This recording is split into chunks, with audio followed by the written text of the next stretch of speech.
ఈ నెల 11వ తేదీన జరిగినటువంటి ఎన్నికలు, ఆ ఎన్నికల్లో పాల్గొన్నటువంటి సిబ్బంది దాదాపు 1500 మంది. వాళ్ళందరికీ ఇవ్వాల్సినటువంటి రెమ్యునేషన్ ఇవ్వడానికి ఈరోజు తాలూకా హై స్కూల్ దగ్గరికి రమ్మన్నారు. ఆ రెమ్యునేషన్ తీసుకోవడానికి దాదాపు 1500 మంది ఇక్కడికి వచ్చారు. కానీ ఒకే ఒక కౌంటర్ పెట్టడం వల్ల ఎంతో ఇబ్బంది పడుతున్నారు. ఎంప్లాయీస్ వాళ్ళు ఇచ్చినటువంటి పని చేసిన దానికి డబ్బు ఇస్తారని చెప్పి ఇక్కడికి వస్తే వాళ్ళు ఎన్ని ఇబ్బందులు పడుతున్నారో, ఏ విధమైన ఇబ్బందులు పడుతున్నారో వాళ్ళ మాటల్లో నిందారండి.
ఓకే, 11వ తారీఖున జరిగిన సాధారణ జనరల్ ఎలక్షన్లో తెనాలి పరిసర ప్రాంతాల నుండి అనేక ఉద్యోగులు, ఉపాధ్యాయులు, అనేకమైన ఇతర సిబ్బందిని వేమూరు నియోజకవర్గంలో మరి ఆ పోలింగ్ దాదాపు 200 పైరు చిలుకు కేంద్రాల్లో పిఓలు గాను, ఏపీఓలు గాను, ఓపీఓలుగా నియమించుకోవడం జరిగింది.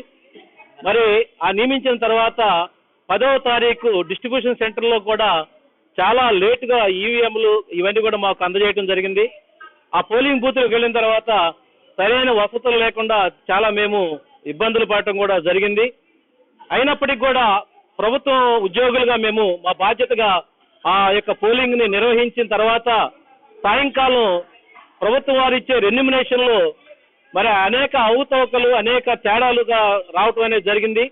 పీఓలకి 1750 రూపాయలు, ఏపీఓలకి 1250 రూపాయలు, ఓపీఓలకి దీని మీద అనేక ప్రభుత్వ సంఘాలు, ఉపాధ్యాయ సంఘాలు మన జిల్లా కలెక్టర్ గారిని కలిసి వినతి పత్రం సమర్పించిన తర్వాత కొంత రెన్యుమినేషన్ పెంచి మరలా ఈ అందరికి కూడా ఈ రోజు టీజే కాలేజీలో ఇక్కడ ఇవ్వటం జరిగింది. ఉదయం 9 గంటలకి ఇక్కడ ఉపాధ్యాయులు, అనేక డిపార్ట్మెంట్ నుంచి ఉద్యోగులందరూ కూడా అనేక మంది మహిళలు కూడా రావటం జరిగింది. అయితే వేమూరు నియోజకవర్గం నుంచి ఒకే ఆర్ఐ గారు ఒక్కరివాటికి డబ్బులు ఇవ్వటం జరుగుతుంది. దీనివల్ల చాలా ఉపాధ్యాయులు కానీ, ఉద్యోగులు కానీ చాలా ఇబ్బంది పడుతున్నారు. ఈ డబ్బులు తీసుకోవటంలోని అసమానతలు కూడా మరి కొంతమందికి అయితే అక్కడ వేమూరులో ఎక్విడెన్స్ లో పేర్లు ఉన్నాయి కానీ ఇక్కడ పేర్లు మళ్ళీ వాళ్ళు వేమూరు రమ్మంటున్నారు. తర్వాత కొంతమందికి 1000 రూపాయలు మాత్రం ఏపీ వాళ్ళకి అక్కడ 1250 ఇస్తే కొన్ని పోలింగ్ బూత్లో 1000 రూపాయలు ఇచ్చారు. ఆ 250 కోసం మరలా వేమూరు రమ్మంటున్నారు. ఇలాంటి మరి రెవెన్యూ డిపార్ట్మెంట్ కానీ ప్రభుత్వ మరి అధికారులు కానీ ఇలా అలసత్వం వహించడం వల్ల, నిర్లక్ష్యం వల్ల ఈ తేడాలు మరి పోలింగ్ రెన్యుమినేషన్ లో రావటం అనేది జరిగింది. కావున మరి మేము మా యొక్క బాధ్యత రహితంగా మరి మేము ఈరోజు మరి ఇక్కడ ఎన్ని శతవిధాలుగా ప్రయత్నం చేసినా కానీ ఆ డబ్బులు తీసుకోవడానికి చాలా కష్టంగా ఉంది. చాలా మంది ఇంతవరకు కూడా వెయిట్ చేస్తున్నారు. 9 గంటలకు వచ్చిన వాళ్ళు ఇప్పుడు టైము 1 గంట దాటింది. ఇంకా సాయంకాలం 5 గంటలైనా కానీ ఈ ప్రక్రియ పూర్తయ్యేటట్లు లేదు. కావున దయించి మరి దీన్ని రెన్యుమినేషన్ త్వరగా మరి అందించాలని, అంతేకాకుండా అనేక మంది హార్ట్ పేషెంట్స్ ఉన్నారు, షుగర్ పేషెంట్లు ఉన్నారు. వీరందరూ కూడా మరి చాలా ఇబ్బంది పడుతున్నారు. దయచేసి వేగంగా ఈ ప్రక్రియను పూర్తి చేయాలని కోరుతున్నాం. ఇక్కడ ఎంప్లాయీస్ అందరినీ కూడా చాలా మందిని గవర్నమెంట్ ఆదేశాల మేరకు ఎలక్షన్ డ్యూటీ చేసి వచ్చాము. ఆ ఎలక్షన్ డ్యూటీ అయిన తర్వాత ఈ వాళ్ళు ఆ రోజు గౌరవ వేతనంగా ఇవ్వాల్సింది ఎలవెన్స్ గా ఇచ్చేది అమౌంట్ అప్పుడు వాళ్ళు సరిగా ఇవ్వలేదని చెప్పని మళ్ళీ వాళ్ళలో వాళ్ళే చర్చించుకొని మళ్ళీ దాని రెట్టింపు కొద్దిగా అమౌంట్ కలిపి ఇవ్వాలి ఈ రోజు అని చెప్పని నిర్ణయించి ఫోన్ చేసి చెప్పడం జరిగింది. దానికోసం అందరం వచ్చాము. ఎలక్షన్ డ్యూటీలప్పుడు కూడా ఉద్యోగస్తులందరినీ అలాట్ చేశారు. ముందు రోజు తర్వాత రోజు కూడా అక్కడే ఉన్నాం. అసలు ఈ మెయింటెనెన్స్ వ్యవహారంలో ఉద్యోగస్తులు కనీసం వీళ్ళు కూడా బాధ్యతాయుతమైన పౌరులే, వీళ్ళు కూడా ఉద్యోగస్తులు సేవలు అందించేవాళ్ళని ఒక ఇది లేకుండా, సరైన సౌకర్యాలు లేకుండా, నానా రకాల ఇబ్బందులు పెట్టినా కూడా మేము ప్రజాసేవ కోసమే కదా ఉన్నాము అని మేము కూడా చేసాం ఆ రోజు అందరం. ఎందుకంటే మనం ప్రజల కోసం ఎలక్షన్ ఓటింగ్ ఎంత శాతం పెరిగితే మేము అంత ఆనందపడ్డాం. మాకే పార్టీలతో సంబంధం లేదు. అంటే ఒక పౌరుడు ఓటు వినియోగించుకున్నాడని హ్యాపీగా ఫీల్ అయ్యాం. ఆ బాధను కూడా తట్టుకున్నాం. అదైన తర్వాత ఇవాళ ఇక్కడికి వచ్చిన తర్వాత సార్ ఇక్కడ సుమారుగా 1200 మంది వరకు ఉన్నారు. ఒక అంచనా ప్రకారం 1200 మందికి ఒకళ్ళు కూర్చొని డబ్బులు ఇస్తున్నారు సార్. ఒక కౌంటర్ ఓపెన్ చేస్తే ఒక్కొక్కళ్ళు కూర్చొని ఒక్కొక్కళ్ళు పరీక్షించుకుంటూ డబ్బులు ఇచ్చేసరికి ఎన్ని గంటలు పడుతుంది, ఎంతసేపు ఉండాలి అంటే ఎలక్షన్లప్పుడు తిప్పలు పడి ఇక్కడికి వచ్చి ఈ 300, 500 తీసుకోవడానికి కూడా గంటల తరబడి లేడీస్ దాదాపు ఎంతమంది ఉన్నారు చూడండి. దాదాపు 600 మంది లేడీస్ ఉన్నారు మొత్తం మీద. పొద్దునెప్పుడో 9 గంటలకు వచ్చి కూర్చున్నారు. ముందేమో మీకు వరుసలో ఉంచోమన్నారు.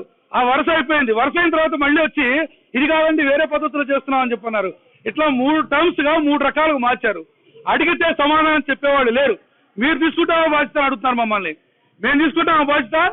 మేము తీసుకున్నట్టు మీరెందుకు నిర్వహిస్తున్నారు బాధ్యతలు? ఎవరి డ్యూటీ వాళ్ళు చేయాలి. మాకు అప్పచెప్పారు, మేము వెళ్ళి చేసి వచ్చాం డ్యూటీని. అంతటితో మా పని అయింది. సార్ ఇంకో ఇబ్బంది ఏంటంటే ఇప్పుడు మేము ఆఫీసులో వాళ్ళమే కదా, అందరూ ఆఫీసులో ఉండాలి కదా. ఆ పై అధికారులు అంటే మాకు ఇప్పుడు ప్రెజర్ ఎక్కువ అవుతుందా? ఎలక్షన్ డ్యూటీ కాని వాళ్ళు ఆఫీసులో ఉంటారు.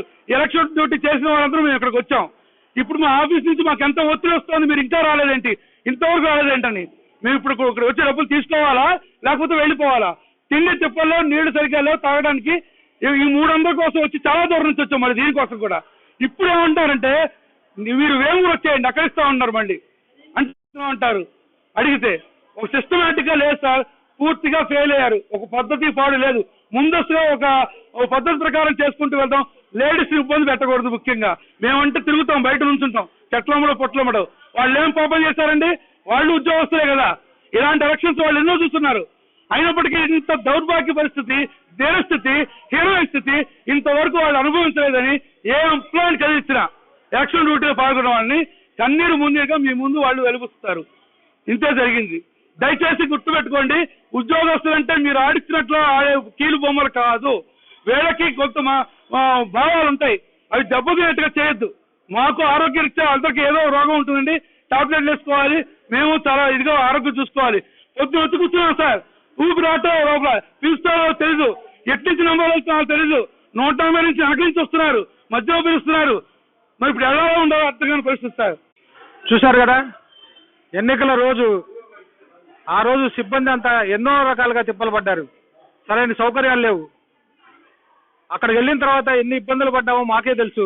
ఆ రోజు ఈవీఎంలు పని చేయకపోతే ఇబ్బంది పెట్టారు. ఆ రోజు రాత్రే ఆ కౌంటర్ సెంటర్లకు వెళ్ళిపోయిన తర్వాత ఎలక్షన్ కౌంటర్ల దగ్గర ఎన్ని ఇబ్బందులు పడ్డామో మాకు తెలుసు. అదే కాకుండా ఈరోజు రెమ్యునేషన్ ఇస్తాం రమ్మని చెప్పారు. నియోజకవర్గంలో ఉన్నట్టు వాళ్ళ టీచర్స్ని కానీ ఎంప్లాయీస్ని కానీ వచ్చి తీసుకెళ్ళమని తాలూకా స్కూల్కి రమ్మని చెప్పారు. ఉదయం 9 గంటలకు వచ్చాము. ఎక్కడో దాదాపుగా తాడేపల్లి నుంచి 150 రూపాయలు శాలరీ అదే ఛార్జీలు పెట్టుకొని ఇక్కడికి వస్తే వీళ్ళు ఇచ్చేది 300, కొంతమందికి 550. ఈ డబ్బుల కోసం అంత దూరం నుంచి వస్తే ఇప్పటికి భోజనానికి వెళ్ళాలన్నా కానీ మరి ఎంత అవుతుంది, 100 రూపాయలు అవుతుంది, ఛార్జీలు 150 రూపాయలు అవుతుంది. ఒక పక్క జబ్బు ఉన్నటువంటి వాళ్ళు ఎలా ఇబ్బందులు పడుతున్నావో చూడండి. ఉదయం నుంచి ఇప్పటి వరకు ఇంత ఇబ్బంది పెడుతున్నటువంటి అవసరం ఉందా? కొంతమంది అయితే ఈ డబ్బులు కూడా తీసుకోకుండా వెళ్ళిపోయిన వాళ్ళు చాలా మంది ఉన్నారు. దాదాపు 1500 మందికి ఒకే ఒక్క వ్యక్తి వచ్చి 500 రూపాయలు ఎంతమందికి ఇస్తారు? ఒక్కొక్కరికి 10 నిమిషాలు పడుతుంది. అట్లా ఈ 1500 మందికి ఎంతసేపు ఇస్తాడు? కాబట్టి మేము తీసుకోవాలా వద్దా అని చెప్పి ఇక్కడ ఉన్నటువంటి ఎంప్లాయీస్ అనేక రకాలుగా బాధను వ్యక్తం చేస్తున్నారు. ఇప్పటికైనా ఇస్తే ఇచ్చారు, లేకపోతే మేము వెళ్ళిపోతామని చెప్పేసి ఆవేదన వ్యక్తం చేస్తున్నారు ఇక్కడ ఉన్నటువంటి టీచర్లు, employees. Cameraman Srikanth, Raghuramaiah, channel news.